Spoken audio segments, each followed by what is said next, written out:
As you're preparing for your negotiation, I want you to think about something called the BATNA. So, BATNA stands for Best Alternative to a Negotiated Agreement, and it's a really important element of your negotiation because it gives you an indication of how much risk you can take on with your negotiating tactics. So, basically, your BATNA is the best option you have if the deal that you're working on, i.e., if this negotiation falls apart. So if you're, let's say, interviewing for a new job and you're not successful at talking them into the salary that you want or the title that you want or whatever issues are on the table, what happens from there?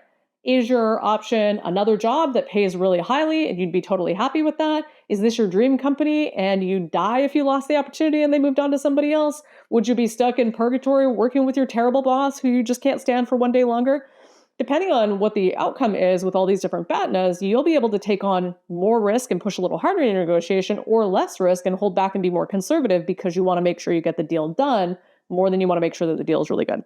So thinking about what your BATNA is really important, but you also want to think about it for the other side, i.e. what's your employer's BATNA? Do they have an amazing candidate just like you, or even better, waiting in the wings as their second choice? Or did they find nobody else who's good? And if you walk, then they've got 3 months more of interviewing and slogging through resumes to get through. Depending on the strength of their BATNA, you can again take on a little more risk or a little less risk in the way that you negotiate. So next time you're prepping for a negotiation, think really hard about, okay, if this deal doesn't work out, what's my BATNA? What's their BATNA? And then how do I proceed in my negotiation with that information in hand? All right, if you want help figuring out what your BATNA is or trying to decipher what the other party's is, that's totally something I can help you with. And you can find me over at wimd.com/negotiation.